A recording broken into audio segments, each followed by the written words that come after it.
I can see it now. I was sitting in a Walmart parking lot, sipping my McDonald's coffee, when I look at my phone and I see a notification. Pikmin 3 is coming to Nintendo Switch. I scream. I watch the trailer 20 different times. I make 100 different tweets. All because my favorite game of all time, Pikmin 3, is finally coming to the Nintendo Switch. Hey everybody, it's Aiden back at it again with another video. This time we'll be talking about Pikmin 3 Deluxe and seeing how it compares to the original game on Wii U. Now as a kid, I vividly remember getting my copy of Pikmin 3 at Toys R Us one day, RIP, and playing the absolute heck out of it. To date, I've done about 15 playthroughs of the game, so when Pikmin 3 Deluxe was announced, I was absolutely ecstatic. This was my favorite game ever getting a re-release that was for sure an upgrade to the original. Or so I thought, but I made the unfortunate mistake of playing the demo. Now to be fair, it wasn't horrible, but the motion controls with the Joy-Con are just inferior to the Wii Remote and Nunchuck, and as a result, I quickly began to lose faith in the game. So much so that I waited until about 2 months after release to finally pick it up. So do my problems with the demo carry over into the full game? In short, they do. Here's why. The Pikmin series began on the GameCube, meaning that your only control option was the GameCube controller, obviously, which was a fine control method at the time. And in Pikmin 3, it's no different. However, the Wii versions of Pikmin 1 and 2 introduced a new option, the Wii Remote and Nunchuck, which was also supported in Pikmin 3 on the Wii U. Playing with the Wii Remote and Nunchuck is commonly seen as the most superior way of playing the game, and I completely agree with that. With this control option, your pointer can move independently of the captain, and in doing so, provides for much more precision and comfort when controlling the game. Now in Pikmin 3 Deluxe, being as it's on the Switch, does not have the option of playing with the Wii Remote. The game attempts to make up for this by allowing you to use the Joy-Con and gyro to control the pointer, and the Joy-Con work to some extent, but they're nowhere near the quality of the Wii Remote. Since there's no sensor to orient the Joy-Con with, I had to constantly recalibrate them each time they went out of sync, which occurred about once every 30 seconds or so. Recalibrating them is simple enough, all it takes is the press of the R button, and I will say, after a little while, it just becomes second nature, but that's just worse. Obviously, there isn't really a way around this problem, at least not from what I can see, but it makes the experience of playing through such a wonderful game like Pikmin 3 suffer as a result. Now, I think Nintendo during their testing realized this was a problem, and to remedy that, they added the lock-on and charge feature, which was present in the Wii U version of the game, but was implemented differently.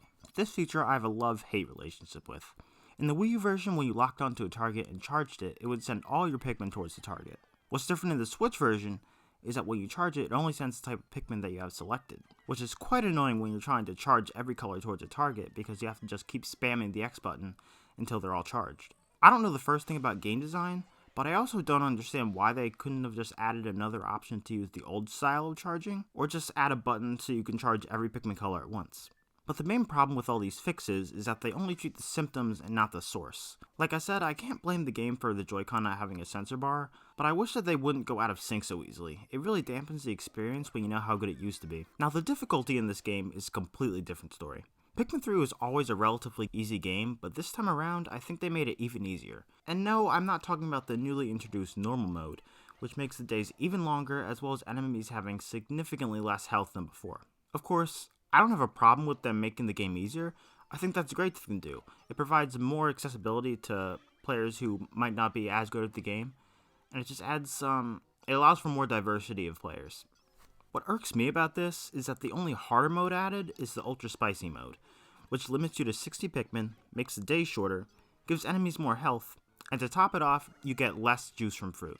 Maybe I'm asking too much for what basically amounts to a glorified port, but I wish there was another harder option that kept all the modifiers of Ultra Spicy mode, but let you keep 100 Pikmin in the field and change the location of enemies. And one more thing, I wish the game didn't display all enemy locations on the map. It's really just a small detail, but if I'm playing on the most difficult settings, you'd think I would have to figure out the enemy locations myself, right?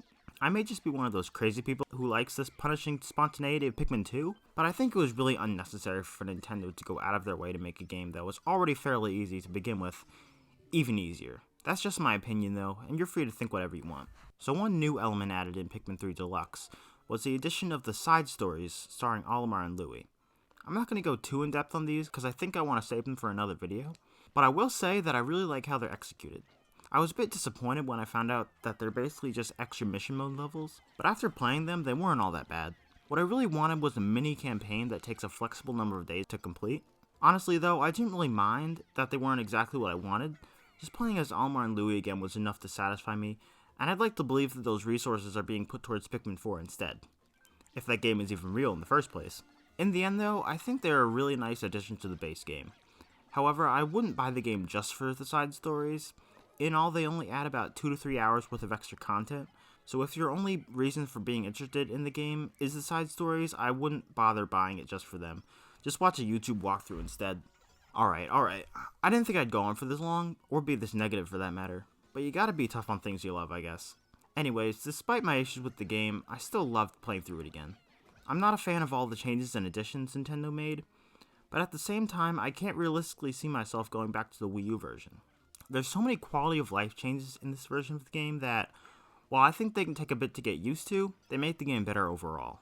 Such as the option to call all Pikmin back to the SS Drake by pressing A when you're next to the ship. I didn't personally use this feature, mainly because I forgot about its existence until I wrote this video, but I know there's times where it would have been very useful, and I've seen it put to good use in some Let's Plays I've been watching of the game.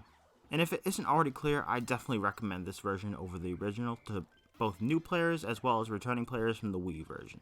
Anyway, that's going to be it for today's video.